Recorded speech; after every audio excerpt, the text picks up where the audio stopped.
Welcome to my YouTube channel Noya Belajar, belajar akuntansi jadi lebih mudah. Assalamualaikum warahmatullahi wabarakatuh. Bagaimana kabarnya hari ini? Semoga kalian dalam keadaan sehat ya, dan tetap di rumah aja. Pada pembelajaran hari ini, kita akan membahas mengenai harga pokok produksi. Apa itu harga pokok produksi? Yuk kita simak penjelasan berikut ini. Oke, pembahasan yang pertama yaitu mengenai pengertian harga pokok produksi, yang kedua mengenai penghitungan HPP pada perusahaan dagang, yang ketiga penghitungan harga pokok pada perusahaan manufaktur. Seperti yang sudah kita bahas pada semester sebelumnya atau pada kelas sebelumnya, yaitu kita sudah pernah mencoba membuat produk berupa makanan, kemudian yang udah pernah kalian jual juga. Nah, bagaimana sih cara perhitungan yang benar menghitung HPP, harga pokok penjualan pada perusahaan dagang, atau jika kalian mengolah berarti termasuk ke dalam perusahaan manufaktur, yaitu bagaimana cara penghitungan harga pokok pada perusahaan manufaktur. Kita masuk di yang pertama dulu, yaitu adalah pengertian harga pokok produksi. Harga pokok produksi adalah daftar biaya produksi yang harus dikeluarkan perusahaan pada periode tertentu. Di dalamnya terkait dengan biaya pengadaan bahan baku, alat produksi, bahan pendukung produksi, dan lain sebagainya. Dan ini sini sudah saya sebutkan menurut Susilawati dan Supriyono. Bisa kalian baca nanti pada PowerPoint yang akan saya bagikan juga. Selanjutnya yaitu unsur-unsur harga pokok produksi. Jadi di dalam harga pokok produksi itu ada unsur-unsur yang sangat berkaitan erat, yaitu biaya bahan baku langsung, biaya tenaga kerja, dan biaya overhead pabrik. Ini yang tidak bisa dipisahkan dari harga pokok produksi itu sendiri. Untuk biaya bahan baku langsung itu merupakan biaya bahan baku yang biaya atau untuk bahan-bahan yang dengan langsung dan mudah diidentifikasikan dengan barang jadi. Contohnya seperti tembakau bagi perusahaan rokok dan kayu bagi perusahaan mebel. Kemudian biaya tenaga kerja langsung yaitu biaya tenaga kerja yang mengerjakan secara langsung proses produksi atau yang bisa diidentifikasikan langsung dengan barang jadi. Contohnya seperti buruh langsung yaitu tukang pelinting rokok dalam perusahaan rokok dan tukang kayu dalam perusahaan mebel. Yang ketiga yaitu biaya overhead pabrik. Nah, untuk BOP ini adalah biaya pabrik selain dari bahan baku dan tenaga kerja. Jadi biaya ini tidak dapat diidentifikasikan secara langsung dengan barang yang dihasilkan perusahaan. Jadi yang tidak termasuk ke dalam biaya bahan baku langsung dan biaya tenaga kerja langsung itu termasuk ke dalam biaya overhead pabrik. Nah, selanjutnya bagaimana penghitungan HPP pada perusahaan dagang atau harga pokok penjualan. Beda dengan pada perusahaan manufaktur, HPP yang dimaksud adalah harga pokok produksi. Kalau untuk perusahaan dagang itu adalah harga pokok penjualan.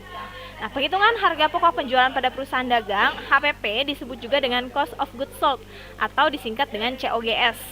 Atau HPP mengacu pada seluruh biaya langsung yang dikeluarkan untuk memperoleh barang atau jasa yang dijual.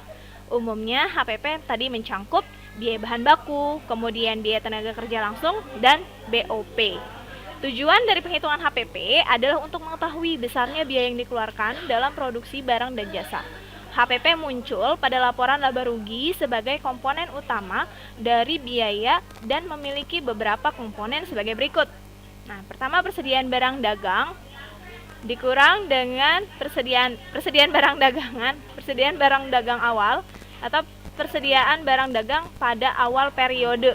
Jadi persediaan awal itu pada awal periode itu ada persediaan yang sebelumnya merupakan persediaan akhir di periode yang sebelumnya. Kemudian persediaan akhir barang dagang yaitu adalah persediaan barang dagang yang terdapat pada akhir periode atau tahun buku berjalan. Kemudian pembelian bersih yaitu adalah seluruh pembelian barang dagangan yang dilakukan oleh perusahaan baik secara tunai maupun kredit, ditambah dengan biaya angkut pembelian lalu dikurangi oleh potongan pembelian atau retur pembelian. Nah, berikut adalah rumus penghitungan HPP pada perusahaan dagang. Bisa dilihat di sini bahwa persediaan awal barang dagangan sebagai contoh, kemudian ada pembelian barang dagang dan biaya beban angkut pembelian. Nah, pembelian barang dagang ditambah dengan beban angkut pembelian. Kemudian retur pembelian dengan potongan pembelian itu ditambah, kemudian hasil dari pembelian ditambah beban pembelian dikurangi retur dan potongan pembelian, maka disebut dengan pembelian bersih. Dari persediaan awal ditambah dengan pembelian bersih sama dengan barang yang tersedia untuk dijual atau BTUD. Kemudian persediaan akhir barang dagang yang ada di gudang. Jadi setelah dicek atau melalui dengan kartu persediaan, dilihat persediaan akhir barang dagangnya berapa. Dan tadi BTUD dikurangi persediaan akhir barang dagang, itulah yang dinamakan harga pokok penjualan. Yang terakhir yaitu penghitungan harga pokok pada perusahaan manufaktur. Nah, perhitungan harga pokok pada perusahaan manufaktur itu ada dua metodenya. Yang pertama, mencari harga pokok pesanan. Yang kedua, mencari harga pokok produk. Untuk metode harga pokok pesanan, yaitu merupakan cara penghitungan harga pokok produksi untuk produk yang dibuat berdasarkan pesanan. Contohnya, misalnya perusahaan percetakan. Nah, kalau perusahaan percetakan itu biasanya kan berdasarkan pesanan. Misal, cetak undangan 1000 piece. Nah, itu biasanya kan dipesan dulu, baru setelah itu diproduksi, kemudian baru barang jadi, kemudian diserahkan kepada si pemesan. Nah, biaya produksi yang ini dikumpulkan untuk setiap jenis pesanan dan harga pokok persatuan dapat dihitung menggunakan rumus sebagai berikut, yaitu harga pokok persatuan sama dengan jumlah biaya produksi persatuan dibagi jumlah produk yang dipesan. Yang kedua yaitu harga pokok proses atau harga pokok produk.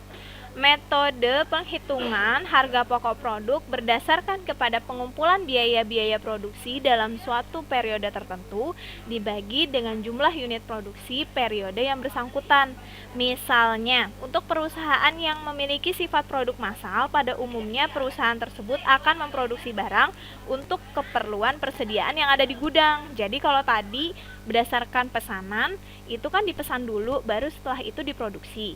Kalau untuk harga pokok produk, itu biasanya barangnya yang untuk tersedia di gudang. Jadi dibikin dulu yang banyak, kemudian dimasukkan ke dalam gudang, kemudian baru dijual. Seperti itu. Dengan demikian, berikut rumus yang digunakan dalam penghitungan harga pokok persatuan produk yang dihasilkan pada periode tertentu, yaitu harga pokok persatuan sama dengan biaya produksi selama periode tertentu dibagi dengan jumlah satuan produksi yang dihasilkan selama periode tertentu. Nah, sekarang kalian udah tahu kan apa itu harga pokok produksi dan bagaimana cara menghitung harga pokok produksi? Pembelajaran selanjutnya kita akan membahas mengenai analisis BEP atau Break Even Point dan bagaimana cara menghitung BEP atau Break Even Point. Sampai ketemu lagi di pembelajaran selanjutnya. Assalamualaikum warahmatullahi wabarakatuh.